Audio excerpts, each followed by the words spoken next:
What is up, everybody? Welcome back, SDFC Bros. Another match recap. Carlos, we're feeling good. I'm feeling amazing. I'm feeling good. And I'm feeling apologetic. Oh, we're gonna get We're gonna get what is it? An apology vlog? yeah, the title of the video would say like, I'm sorry. I'm sorry. Yeah, so Dash Carlos. yeah, Dash Carlos. But yeah, guys, welcome back to another match review video. Obviously, we're gonna be talking about SDFC's first round playoff game, game 3, which was probably the best game, I think, in all of totality for 100%. this spectacle of a game. So guys, if you guys are new here, make sure you guys like, comment, subscribe. Check us out. Links in the description below. Instagram, TikTok, so fly for these dope hats, and also norte.nmx for these sombreros. Yeah, we gotta start wearing them again. I think Monday night's gonna be the Maybe night. we'll bust them out again. Maybe we'll bust them out again. But yeah, guys, make sure you guys check them out. Links in the description below. And let's jump into this. And also, shout out to the Donnie who hooked us up with these top cards. We got Dryer. Bro, I was kissing this all night on Sunday. And then we got the full team that roster. made it to playoffs, right? The team that clinched playoffs. Yeah, so historic team. So shout out to the Donnie that was selling them. We were $5 a piece. like that, yeah, I wanted to add it to the collection. Hopefully that stays. There we go. So yeah, let's jump into this, Carlos. So I think a lot of this, was a lot of mixed emotions. There was the one side of the fan base that was very optimistic and kind of ready to play this game, and then there was also the side of the fan base that was like, all right, I think we kind of have to, worry a little bit. I think we have to kind of just play it safe and maybe play a little bit more mature than how we usually would, and kind of dictate the game as it comes to us, right? But lineups came out, and we found out the lineups when we were sitting like in our seats because we were running around doing videos and stuff. What did you think about the lineups? Well, I was just shocked. I was looking to see a Chucky start, which is really interesting to not see. I think the punishment has gone long enough. I don't know, man. Is it strategy though at that point? I think on this game it was strategy. Fairs. If we go into Minnesota and he's not starting, we have an issue on our hand, I would say. I don't know, because it's like, we were talking about it during the game as well. Like when you see a Chucky come into this game, it literally just adds that just extra bit of quality going into the second half. And it's like, you just see how much like more threatening we are, right? When he's injected as a sub. Right. No, I agree. And I think it worked very well with Portland because it does that. But when we're talking about a one game only, like you have to throw Chucky. You'd be insane to just be like, run away from that. You know what I'm saying? Maybe halfway through the season, yes, but we're going against Minnesota. Right. You know what I'm saying? So yeah, we'll definitely get to the Minnesota later. That'll be our next opponent, and it is a single game elimination. Yeah, so at this point. So yeah, we'll get to that a little bit later. But yeah, standard lineup. We saw Cisniega obviously come in for injured CJ Dos Santos, who's definitely going to be out for the rest of the season. Ian Pilcher on the right back slot. McVeigh, Dua, Bambino complete the back line. In the midfield trio, Godoy, Yepe, and Ani Valakari, which hats off to him. I thought he played a brilliant match. And then the front trio, Dryer on the right, Pellegrino down the middle, and Bayard on the left. That was the formation. So I want to talk about 3 players actually in the attack, the defense, and the midfield. We'll start with the defense. Player that really impressed me, right? Even though he kind of had like a little mistake earlier on, Ian Pilcher. And we were talking about it earlier in that match day vlog, where it's like, I feel like, he was a center back by trade, but then he's moved out to the right-hand side, and he's been easily, right? We talk about our Willies, we talk about our Verhovens, our Harangis, and, those types of players. And ironically, like each of them have different traits. Willie's your fast-paced center back or fullback.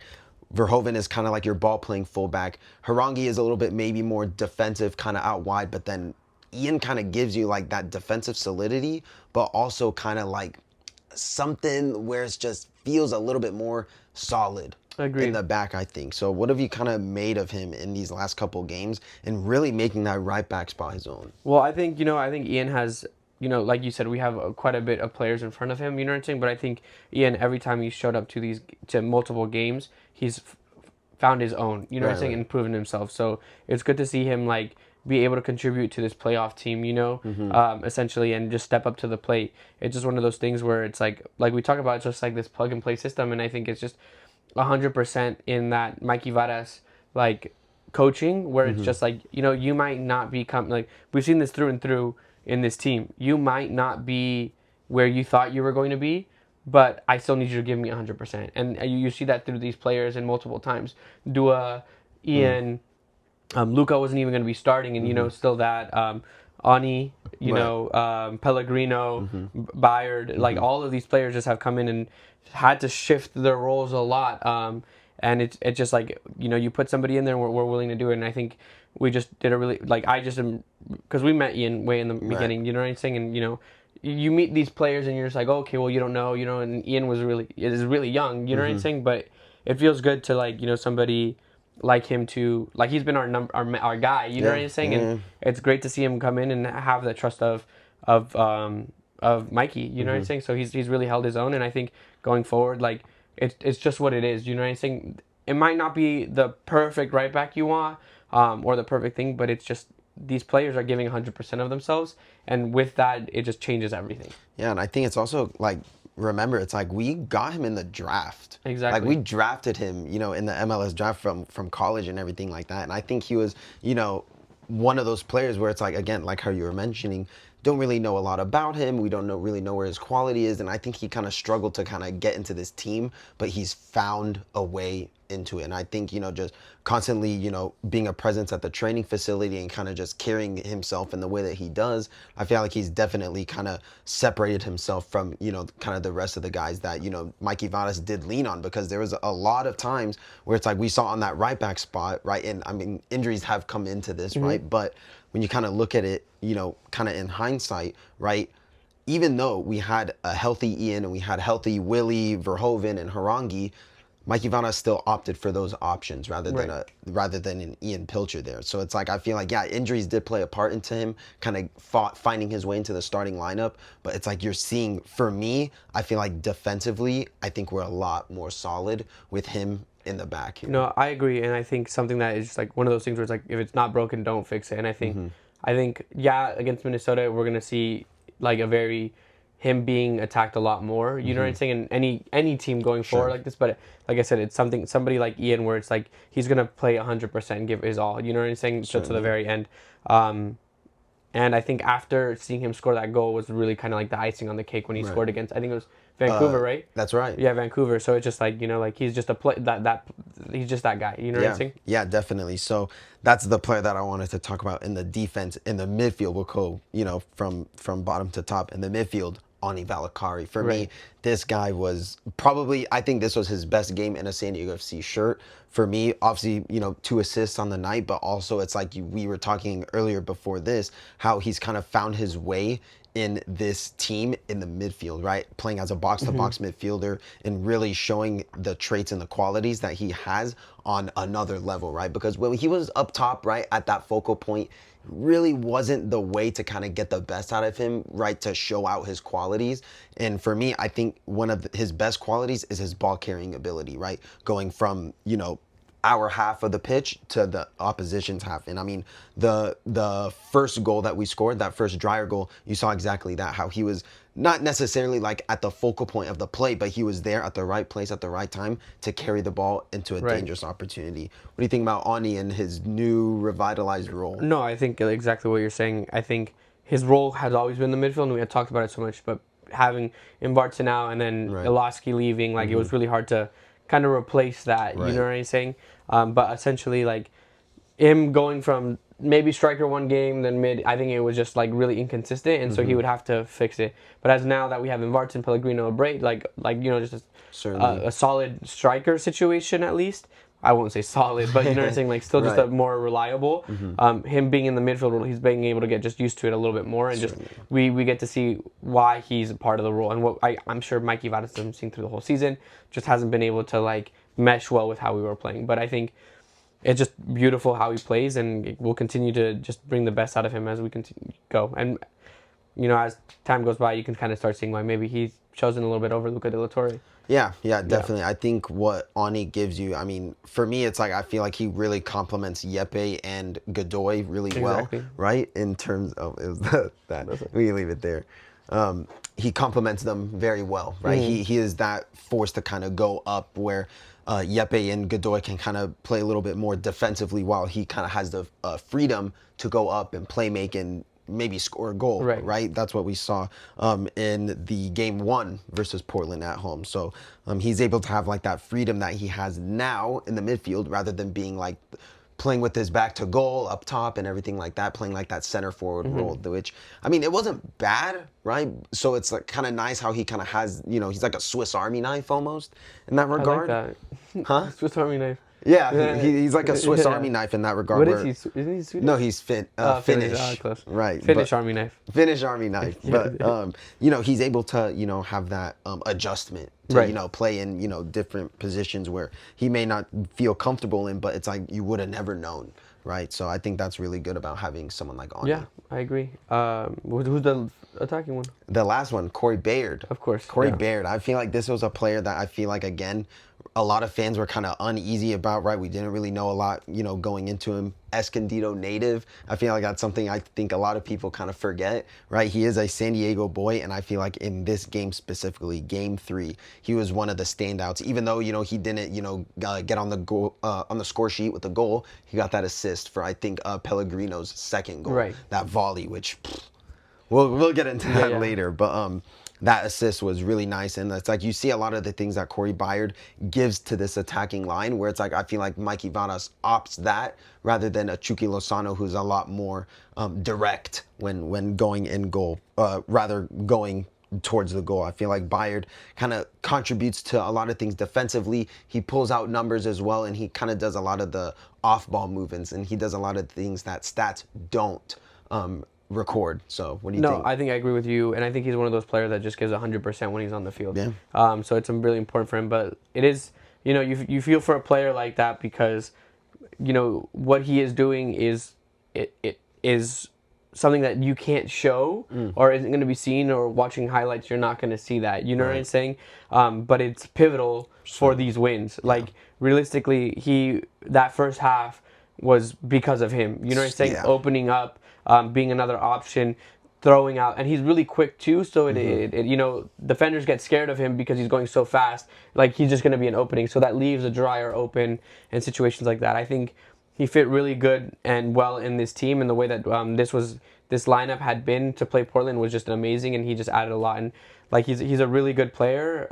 Not like oh my god amazing, but he's really good player with us, and a lot of the things that come in. Of course, you want him to be scoring goals and stuff, but he has brought in such a different role to San Diego FC, but he deserves his flowers just amongst everybody else, regardless if he's on the score sheet or not. He's, like I said, was pivotal in this first round of playoffs. Certainly. For San Diego completely, and then even just him holding on to the very end to allow Chucky to come in and then change it up is just, and take everything out. I don't know what lineups are going to be against Minnesota. I don't imagine he's starting, but regardless, it is just very interesting. And he's been a very, very, I think, like I said, out of everybody, I think he deserves his flowers the most. And certainly, he should be one of the players that we continue to appreciate in San Diego FC, especially coming in as a loan. No, we got him. Especially coming in so late in the season as well. Yeah, certainly. I agree, and I feel like his link-up ability is really good. I think we saw that a lot of times in little glimpses of the game where he was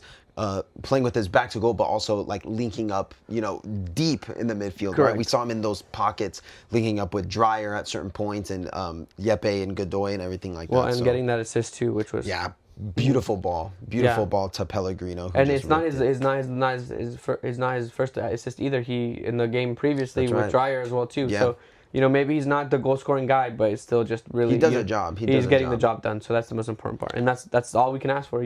I agree. So those are kind of the 3 players that I kind of wanted to give my flowers to. Maybe not players that get the spotlight all the time, but for me, I feel like those were definitely some of the standout other players that I thought deserved the credibility for that. So, but you said an interesting comment last podcast where you were saying I think we'll see something interesting in this game in the first 10 minutes, right? We'll see a lot what's going to happen in the first 10 minutes. And I mean, look, 17 minutes, we're up 2-0, right? Dryer gets on the score sheet first. What were you kind of like thinking about? Well, in the vlog, you can kind of think of, hear what you had to say, but kind of, in hindsight, retrospect, after some moments of reflection, what do you think about it?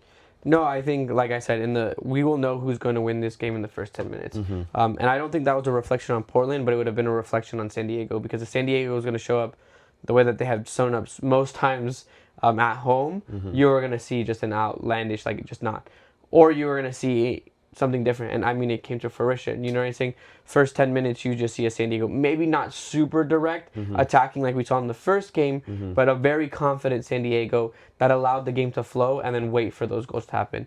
So yeah, I think when we were up 2-0, for me, it's just, obviously I want more from that team at that moment, but I can see now at a certain point, like, we did have the game a lot in control, and Portland was really just not doing anything.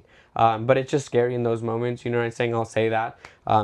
In those moments, you just never know. It's soccer, so it can go either way. And for me, it's just like put that third goal in there. Might as well from right here before letting things happen. But Right. I mean, as the game progressed, you just continued to see just Portland again just could not find its bearings and just did not come out the same way that they were coming out on, which is surprising because they played very well on the second game. You know what I'm saying? So it's there. I just don't know why it didn't translate. Right.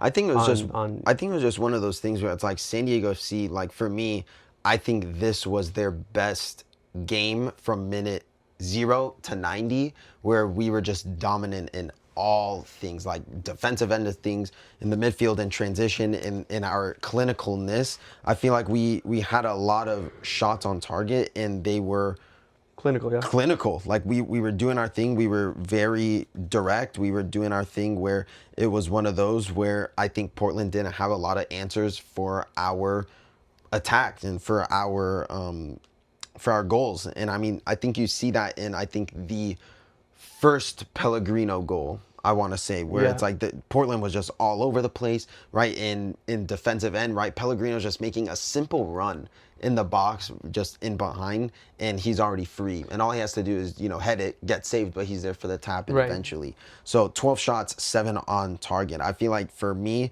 that's like a stat where it's like I can see in previous games where we can have the same amount of shots and shots on target and everything like that, but we're not clinical. I feel like in this game, complete 180 to what we're used to seeing. No, I agree, and I think it just like you said, it's just it was a game where we kind of dominated as well. There was definitely some times where Portland could have came in, a really big save from Cisniega. Yeah. But I mean, yeah, it just Portland didn't come with answers, didn't come to show up. Do I feel super confident, like, from this game to sit there and say, how is it going to be against Minnesota? No. You know what I'm saying? It's still San Diego FC at the end of the day, and Portland wasn't the greatest, hardest competition of ever. So, I believe in this team a lot, but we're going to truly see the most potential that they have on what's it called, on next Monday. So. Yeah, because I remember you saying in, I think, the last episode of the podcast where you were talking about, like, I wanted, like, you were saying, like, you wanted a statement win, right? You saw Philadelphia win big, you saw Inter Miami win big, you saw all these teams win big. You got your answer. I did, yeah. You got your cupcake at the end of the day. So it's like, I feel like for me, I feel like this is kind of like a sign where it's like we can see a San Diego FC play very dominantly when they really want to get into the game. I think that Portland game, genuinely, I think it was a fluke. I think it was one of those games where it's like, I feel like it was more so Portland didn't beat us, San Diego FC lost the game. Right, and exactly. I think that's kind of like what the game kind of felt like. So that's why I was very confident going into this game, No, where I I agree was with you, like, though. I don't think Portland are going to crack a damn lock in this game. And they didn't even show up. And you're right, you didn't. At the end of the day, 4-0 is a huge margin. It's whipping up a team. You know what I'm saying? Like, Can it whoop ass? Yeah, it's literally like opening up can of whoop ass. It's a huge margin of goals, and Right. San Diego showed that, like, we can score 4 goals. Like, this is not going to be a tight. I think this was a statement win because I think for other teams in the West, Minnesota had a really hard time against Seattle as well too. They did, and I feel like that was a Seattle team. I saw another stat as well where it's like, with the whole regard to like playoffs, how it's like 3-game elimination, how people want it to go to like an aggregate score. Where, because in that game versus Seattle technically had the better goal difference. So technically, if this was aggregate, they would have went through. But because obviously Minnesota beat them 2 times on penalties, they go through. So that's the only thing. So for me, I think that's why I'm just a little bit more, not necessarily confident, but I'm definitely a lot more optimistic in the next game versus Minnesota. But we'll get to that, Yeah, we'll get towards there the more. later Let's end. let's jump into the goals. Yeah, so Dreyer, that first goal, 5 minutes, we were touching upon that. For me, it's like this guy is just such a big game player. Like whenever you need him to, come up with an answer, like he is your guy, and it's like just time and time again, like he just shows like how important he is, and it's like Messi this, Messi that for MVP, but it's just for me, it's just undeniable, like where San Diego FC would be without Anders Dreyer, and easily, I don't think we make playoffs with Anders.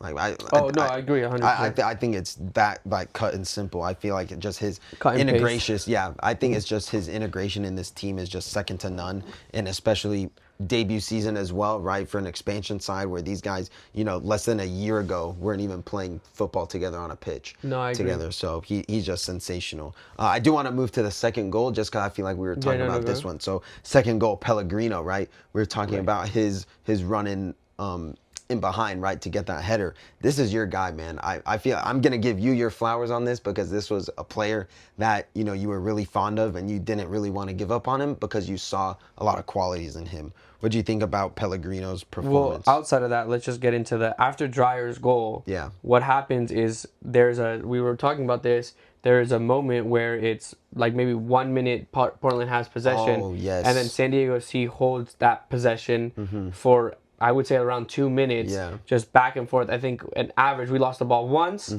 got it back within seconds. I think in average we had at least like 10, 15 touches, and then it comes back to Pellegrino to score. So before getting to Pellegrino, just going back to like how amazing San Diego FC was able to control that game and not allow Portland to do anything. Yeah. Which is insane. I don't know if you have any thoughts on that. Yeah, no, I mean, just like real quick, it's like, yeah, I think that's just literally, that is just so right to dream style of play. 100%. Like in a 2 minute clip, that is a right to dream style of play, right? We create a chance, right? It doesn't really go our way, but we get possession back and we still have like enough poison, like confidence to bring the ball forward again. Right, and it went forward, back, and then up again. You know what I'm saying? And it just like you're using the whole width of the soccer field, and using all these little nook and crannies to go up, and working from the back all the way up. It's just like, right to dream, Pep Guardiola style football. You know what I'm saying? Just like something that you haven't really seen in MLS. So like a proper system. Yeah, proper system. So it's really nice for San Diego to go ahead and do that. But yeah, go back into Pellegrino. Like, man, like it was just one of those players where I'll say it was just his smile, man. You know what I'm saying? Like that's just it. Like Said hi to him at the game. Yeah, say hi to him, and just like the way that he was playing was just like somebody who had just got all the energy in the entire world. And I saw that from that first Portland game where that's where he first started, by the way. Right. That first Portland game, it was just he came in and just completely just almost was able to come in, and again, like what we say is like he's just an older person who understands Mikey Vada's vision, but has the mentality and the like what I wouldn't say the mental age. What is it called? Like I don't know. Like experience. Experience. Yeah, has the experience to be like, okay, well, I don't have to take a second shot here. I don't have to do a second pass. Sure. I can just take a shot, and I trust in my ability. And I mean, you see that he's just in the perfect place at the right time and scores a really good goal. Hits it, heads it. Doesn't the goalie saves it, but still is able to come right back and score that. Just confident all around. And I mean, like I said, it was just one of those players, man, that I knew was going to come to this team to rebrand themselves, and just was so full of energy and life. And it's just like it's crazy to see that. Like just somebody from that first game was just already interacting with fans and everything like that. It's like, you're gonna be something. You know what I'm saying? You didn't just walk on here, nothing. Like you're gonna be something. Yeah, I think he was a pleasant surprise, right? To be sure of that. And I mean that second Pellegrino goal, right? That volley that just flew into the top corner, right, where we were like. I think like because we were just like sitting like in our seats, and then like you just see the ball come over, and then you just see like worlds collide where it's like balls coming over, Pellegrino's just literally solo in the box, and you just see him just totally like hit that ball. He greened. Right. No, exactly. And I think like that's just it. Like he's just like it's just something that we were missing in this team. Somebody who could just put those nets back in the back, like just something so simple like that. I mean, it's very hard, you know what I'm saying? But something so simple like that to just put it in the back is just, it's just wonderful to have. Nothing flashy, nothing anything, just a top quality striker. You Yeah. know, somebody who's just gonna you're gonna give them that pass and they're gonna score it. So Certainly. So I want to do a little comparison to Milan Iloski oh, there's and Pellegrino. So listen to this. Iloski, 24 games, 10 goals. Right? Great little, Right, yeah. great little, Pellegrino, 10 games, 6 goals. So it's like for me, I feel like the clinicalness of Pellegrino is something where it's matched almost to Iloski, and it's like four more goals, and he's matched Iloski's total for San Diego FC in a shorter amount of time, right? in a shorter amount of time as well, right? And damn near almost 14 games less than Iloski. And it's like, I feel like granted for those goals for Iloski were in one game, but regardless of the fact is, I think it kind of just goes to show where it's like Pellegrino, when you have out and out number 9, where it's like you have someone who has the confidence to take on that shot on goal. That's something that this San Diego FC team needed, was someone to really just take the game out by the scruff of the neck and really control and dictate moments like this. And how we were talking about San Diego FC being clinical, we didn't have someone who was clinical before, right? We were talking about Valakari going up top. We had Dreyer at center forward at times, right?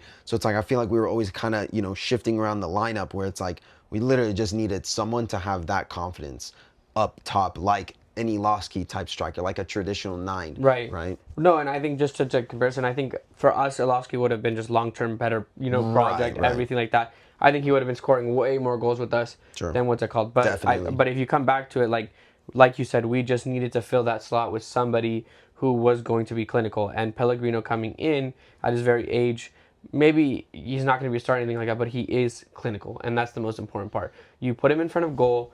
More times than not, he's going to score that goal, and he's very confident in his ability to score. We've seen it time and time again, where we're seeing goals from him that we rarely had seen all season, Right. from anybody else. So it's just really really great to see, and it's something that I think towards the end till the end of this playoff, we're going to keep him over Mbartzen respectfully. Oh, certainly. Yeah, Certainly, for sure. And it's like I feel like when you kind of just look at moments like in the season where it's like we did fail to kind of have that presence up top, right? Again, like I was mentioning, right, we would always kind of shift the formation, and it's like Pellegrino fits like a glove. 100%. He fits like a glove. And just to your statement, we would have not been in if it wasn't for Dreyer, we would have been in a drier situation, a dire situation, very. a dire situation. But realistically, Dreyer had to pick up the slack of what would have been happening from a number 9. Right. Thank God we have Dreyer, and he's able to put us through these games. But really, that was only the fundamental thing that was missing is that 9, and it leaves so much releases so much from Dreyer's back and Chuki's back as well. But really, the reason we are the greatest, that way that we were able to carry without a number 9 for so long, and maybe didn't have to find that solution right away, was because Dreyer was there completely and 100%. So yeah, certainly, I 100% agree. And speaking of Dreyer, the 4th goal, right, to put the nail in the coffin, right? What a ball from Chuki, right? 100%. And we were watching the highlights before, right? Where dumbass Portland, man. These you just gotta play the ball. Right.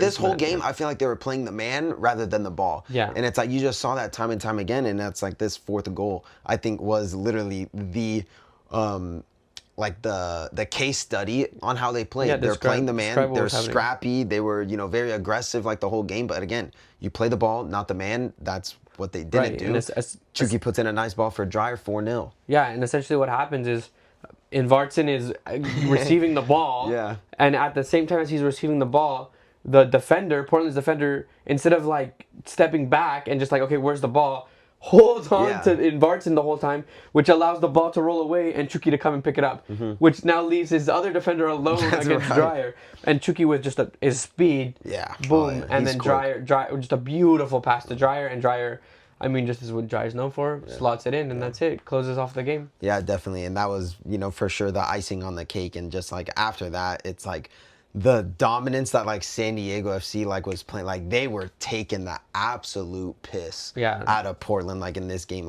You saw there's that famous soccer quote, it's men against boys. Right. And that's exactly what this game looked like, right? Where it was just San Diego FC just was like, just the eye test could tell you this was the way better team, like bar none. So it's like, I feel like this is definitely like one of the games where it's like a lot of fans can kind of look towards to be like, this is the perfect San Diego FC game, executed perfectly. Every single player was on it today, and every single tactic, every little, change here and there, perfect. So I want to tip my hat to Mikey Varas, the coaching staff, because they got this game 100% right. So big shout out to Mikey Varas and the coaching staff for this. No, I think you said it. You said it best. Like, this is San Diego at its finest, and I think like the announcer even said when I think it was either I think Pellegrino scored his third goal. He goes, is it San Diego's soccer at its finest? You That's know what I'm right. saying? And that's it. And that's truly what was happening, and something that we, like I said at the very beginning of the season, I still remember is there's only going to be two ways out of this. Either it's going to work completely That's right. and it's going to be amazing, or it's going to fail because it's going to, you know what I'm saying? I mean, obviously that's a statement, but I think I said it a little bit better before. But Sure. like, you saw what this soccer style can do in its finest moments, and that was one of our biggest struggle is how does this team adapt to it, because it was really hard a little bit in the beginning to kind of get that chugging along. And yeah, it worked against LA Galaxy and a few other teams. But once it's dialed in, man, we are a force to be team. we're a force to be reckoned with, because it is, and then now with Pellegrino as that number 9 to score, it is dialed in. It man. seems like things are kind of coming together at the right time. And I think that was a fear coming into this playoff run where, remember, we were winless in 3 games, right? It was, Atlanta, it was, who do we play at home? San Jose, Right. and then another team that I'm kind of forgetting. But regardless, there was that 3-game stretch where we were kind of wondering, we're like, is this team really shaped for playoffs? And now it's really coming together right now and at the perfect time, right? We were talking about, Sun is firing on all cylinders. Mueller is doing well, right? And a lot of these top teams in the West are doing their thing to really prepare for playoffs. And now you're seeing San Diego FC took a little bit of kind of figuring out where we could kind of play things. Obviously, the Chucky situation, which is now finally put to bed, was something that I think was up in the air a little bit. But now it's like, again, you're seeing a lot of the things come in at the right place at the right time, and it's beautiful to watch. Yeah, no, but you're right. San Diego is firing on all cylinders, like boom, boom, boom, Yeah. boom, boom, which is amazing. Like, now we are at that level. We'll continue to see what happens. Yeah. Honestly. Yeah. So let's actually get into next round. Yeah. So Western Conference Semifinals. Our opponent is Minnesota United, which, man, this for me, these guys, I said it at the beginning of playoffs. These guys for me are dark horses for MLS Cup. I think they could most definitely make a strong push to win the whole thing. For me, I think this is going to be a very tough game, but I think something that could benefit San Diego, not only being at home, I think 1-game elimination. I think this is something that I think could really play into our favor. And even though I think Minnesota is a very, very strong team, very strong side, I think defensively they are very good. But again, talking about like that one stat that I was talking about with the whole aggregate situation versus Seattle, I feel like, respectfully, Seattle is a very good team. I don't think that they're better than us. So I feel like we can most definitely outscore Minnesota United. The only thing that kind of worries me a little bit is kind of what I remember when we did play Minnesota United when they were in San Diego, right? That 3-1, they scored the halfway goal, everything like that. And that's the one thing that scares me. But it's like, the San Diego FC team is just so much more different from the last time we played Minnesota United to now. So what are your kind of thoughts going into this match? No, I think I agree with you 100%. I think one of my biggest fears, and I continue to tell you like throughout the season, was like playoffs is different, and if San Diego doesn't show up, the way that they need, like the way that they were playing and halfway through our season was not great. But what you do see is San Diego has stepped up to the ability of playoffs and kind of understands it, and are taking every game as serious.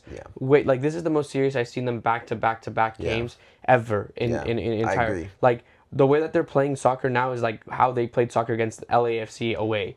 Like every game is like that. So I see that now, and I see like whichever opponent comes in front of us, it's going to be a lot harder. And I don't see a San Diego like laying down on their back, or just like kind of like taking the piss out of some games, which kind of happened against Minnesota. Like You know what I'm saying? I Yes. don't want to say like they were taking the piss Right, the whole right, time, right. but I hear it. I hear but it. they were playing like sloppy Right. or just like Little yeah, a passive. little passive. Right. Now it doesn't seem like San Diego is coming passively, and I think another thing that you're saying is what you were saying is that this one game elimination, it fits us. I think it benefits San Diego so much more because what we love is for a team to attack us I so agree. that we can do that counter attack. And I think it's really hard to play against us and then judge that because it's like how are we supposed to play a team who like if we press them they're going to press us 2 times harder if we lose the ball, and but we also have to win. You know what I'm Right, saying? right. So it's either these teams are going to be waiting to hopefully that's my only issue is that if San Diego ever goes down first, it is It's going gonna to be be long. the most uphill battle in Yeah, whichever game ever. I agree. So I agree. I think this game can go either two ways. Either this will be a goal fest, right? Because we know both of these teams, we love scoring, we love, kind of playing with that offensive initiative going forward. But I think either the game can kind of go like that, where it's, goal fest, absolutely, or it could be the complete antithesis of that, where it's just stalemate, 1-0, could go to penalties, right? If it's 0-0, 1-1, where if these teams are on it defensively, then I think that is something that could very much be an outcome in this match. And I mean, personally, right, I'm a defensive merchant, right? But I think even though I am a defensive merchant and I would love for San Diego FC to just get a goal and kind of play a little bit safe, I just don't think that is something that San Diego FC is good at, right? Where we're just taking up and soaking up pressure. That's just not our game, to be honest. And even though we do play out the back, and that's something that we do is play out of pressure, I don't think we can soak it up as much. And that's right. the only thing that I think is scary for me going forward. No, I agree. And it'll just be interesting, like you said, going forward. I know Minnesota's gonna. I just we'll see how it goes. I mean, I think Mikey Vadas. I just trusted Mikey Vadas, and I I trusted the agree. team. At the end of the day, I think he knows how to play these teams now. Just Yeah. coming forth, but I mean, at the end of the day, it's playoffs. It's really hard to predict something like this. Not here nor there. I wonder if you can see the. I was gonna check the other side of the bracket Well, too. no, not the other side of the bracket. I want to see if you can see the like odds. Oh, yeah, maybe. See. Let me check. Yeah. So on the other side, it's Philadelphia versus New York City, and then Cincinnati versus Miami, which I think was going to be a very good game in Miami. I say Cincinnati comes out on top of that, and I think Philadelphia comes out as well. Yeah. So yeah, San Diego FC are the favorites, minus 175, compared to Minnesota's plus 390. So yeah, That's really interesting. yeah. I Really. think if you ask I mean, I feel like sports books, gets that, but I think if you ask like MLS and Right. Apple TV like commentators, they're gonna tell you paint you a whole different story. You think they say, oh, Minnesota are favorites? Yeah, I mean, I think a lot of people have been against us throughout this season, and I think people will still continue to push us back. I think it's just something that people just don't want to bet on us, and that's just unfortunate. You know what I'm saying? Who was on? Who's in the other fixture of games? Oh, Philadelphia, New York City, Cincinnati, Miami, And then on the West, San Diego, and Minnesota, and then Vancouver, LAFC. Ooh. All very, very good games. So Vancouver, we'll LA. find out if we beat Minnesota. We'll find out if Who we plays play first, LA, us or them? LA and Vancouver. Oh, damn. Damn, that'll be really interesting. Hey, El Soccer guy, if you're watching this, we love a little collab, LAFC versus SDFC, right? Yeah, we're gonna have to see that when that happens. We'll have to, If that happens, but if we'll it see. happens, Yeah. inshallah it happens. But Yeah, so that'll be let a us movie let for us know sure. what you guys think in the comment section below about kind of SDFC's playoff chances, right? Playing Minnesota and everything like that. This by far, right? We always talk about, right, when we talk about San Diego FC in big moments, oh, this is the biggest game of the season. This is the biggest game of the season. We've had a lot of biggest game of the seasons this year, right? But I think by far this, hands down, this is the biggest game of the season, right? Until, we progress further. No, I right? agree with you. But regardless of the fact is, yeah, this is going to be a really interesting game. This is going to be super, super fun. Sucks it's on a Monday, Yeah, I have no. but It's crazy why didn't they put both games together, LAFC and Vancouver, and on the same day. on the same day? Yeah, very Because interesting. Philadelphia and Miami's game are Same day. same day. I don't know Interesting. why the fuck I think they would I do think that. it is also because of SDSU football. I think. So I think that's why. But regardless, Fucking Mondays. I have no doubts though that even on a Monday, on a work night, San Diego is gonna show out for these guys. Oh, definitely. I mean, if they show up for those Padre games, man, Yeah, then I have no we'll show doubt. out. It'll be a nice little Monday. I agree. A shout out. It's actually gonna be my dad's birthday too. I just realized that, so we'll see. Oh, Don Carlos's Yeah. birthday, huh? So we'll see. But yeah, I mean, yeah, I think beating Minnesota, if we do, is gonna definitely quiet a lot of people. I agree. And we'll see. I think we got a really good shot at this, man. If after the Minnesota game. I agree. I think because then at that point it's really, it's feasible, right? We could see it. It's over the hill, Yeah. right? So I think there's a lot of really good things coming. Yeah, but I mean, this club is turning Yeah.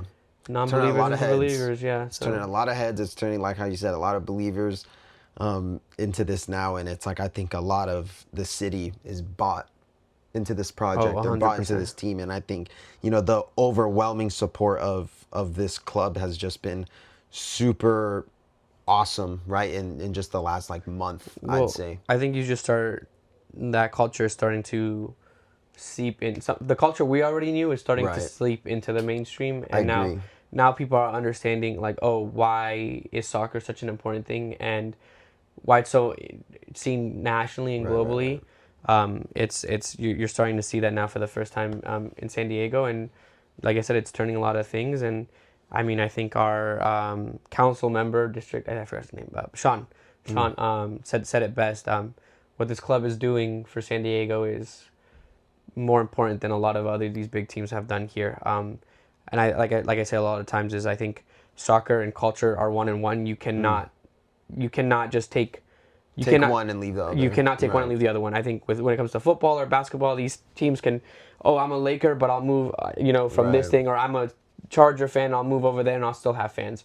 You ever move a soccer team from a city to another city, that team doesn't exist anymore. Yeah. Why? Because culture goes hand in hand with soccer.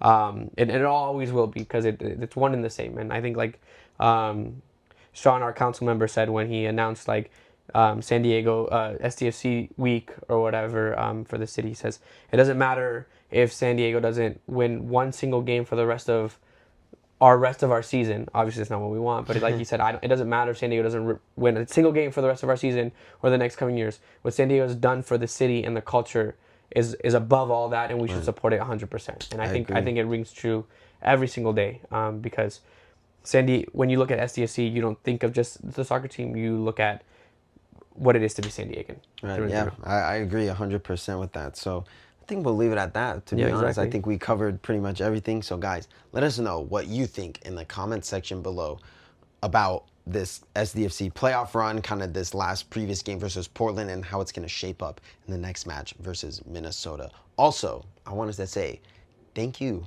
for 200 subscribers. Right now we're a little bit over that, but forgot to kind of mention before. But No, thank you so much for 200 subscribers. It's just something that is super cool, seeing a lot of these milestones just constantly rack up for us. And again, thank you to everybody who shows us love right at these games, at these watch parties. And it's just keep it coming, because we love talking ball. We love just chatting with all you guys, and we love just getting your hanging out with you opinions, guys. everything. Like I said, opinions and everything like that. we talk a lot, but it's always been fans first. You know what I'm saying? Yes. Just document as much as we can and show the experience of what it is to be San Diegans, a San Diegan right now in San Diego. Yeah, certainly. So guys, make sure you guys check us out. Links in the description below. Instagram, TikTok, SoFi hats, Norte.mx hats, and also check out other links in the description below. So guys, thank you so much for tuning in. We'll see you guys in the next video. Ciao ragazzi. Ciao ragazzi.